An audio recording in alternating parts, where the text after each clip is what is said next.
धडा बघितला होता ऊसतोडीचा. बरेच यात्री करून ऊसतोडीला दुसरीकडे गावात जातात. मग गावात गेल्यानंतर त्यांच्या बरोबर मुलं सगळं कुटुंब जातं, बरोबर आहे नाही?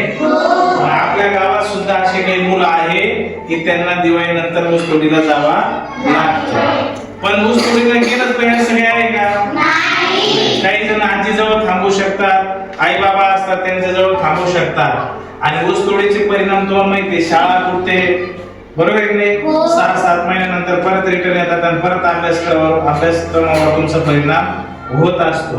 मग आता आपल्याला दिवाळीच्या अभ्यासक्रम तो तुम्हाला दिलेलाच आहे, पण त्याबरोबर तुम्ही आता न जाण्यासाठी काय करावं लागेल ते आपल्याला हे करायचंय, बरोबर आहे की नाही? मग आता कोणी आजी आजोबाजवळ राहणार, कोणी जे नातेवाईक असतील त्यांच्याकडे आपल्याला या ठिकाणी राहण्याची सोय करायची आहे. आणि होईल तेवढ्या पोरांनी, होईल तेवढं तुमच्या आई बाबाला सांगा की आम्हाला आता यावर्षी ऊसतोडा द्यायचं नाही.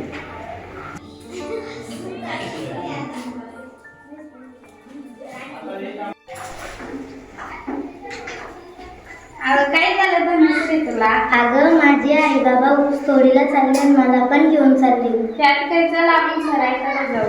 अगं सरांनी आत्ताच सांगितलं काही समस्या असेल तर आमच्याकडे या. चला आपण जाऊया.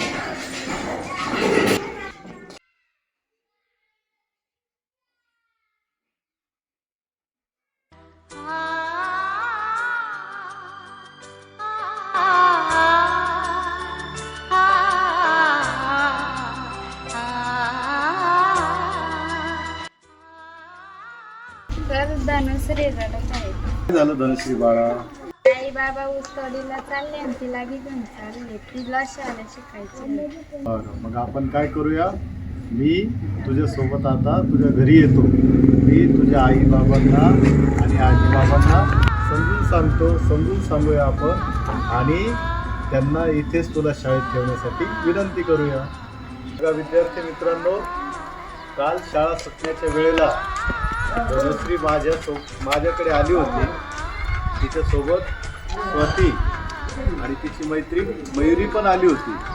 आणि धनश्रीची एक अडचण होती, तिची एक समस्या होती. काय तर तिचे आई वडील हे ऊस तोडीला जाणार आहेत आणि ते जेव्हा ऊस तोडीला जातील त्याच वेळेला धनश्रीला सुद्धा ते त्यांच्यासोबत घेऊन जाणार आहेत.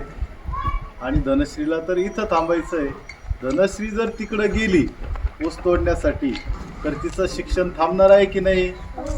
मग आपण काय करायला पाहिजे, तर आपण घरीच थांबायला पाहिजे.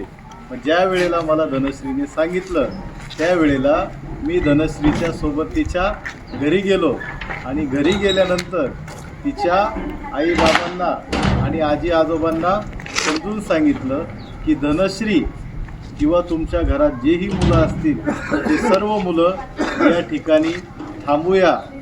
तुमचे आई वडील असतील म्हणजे धनश्रीचे आजी आजोबा असतील, एकतर तिला त्यांच्याकडे ठेवा किंवा काका काकू असतील त्यांच्याकडे ठेवा, पण त्यांना तुमच्यासोबत ऊस तोडीला नेऊ नका.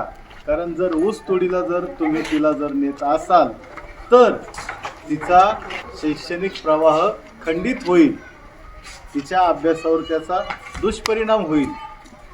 अशीच अडचण तुमच्यापैकी 7 मुलांना आहे, जे मला माहीत आहे की त्यांचे सुद्धा आईवडील ऊस तोडीला जाणार आहेत, पण त्यांनी माझ्याकडे किंवा माझ्या सहकाऱ्यांकडे ती अडचण सांगितलेली नाही. मग तुम्ही ती अडचण माझ्यापर्यंत सांगायला पाहिजे होती. आम्ही सर्वजण मिळून तुमच्या आईवडिलांना भेटणार आहोत आणि तुम्हाला इथेच कसं ठेवता येईल याच्यावर आम्ही सर्वजण चर्चा करणार आहोत आणि तुमच्या आईवडिलांना या ठिकाणी तुम्हाला ठेवण्यासाठी त्यांचं मन वळवणार आहोत. आलं का लक्षात? ज्यांना अडचण असेल त्यांनी मला तुमची नावं सांगा.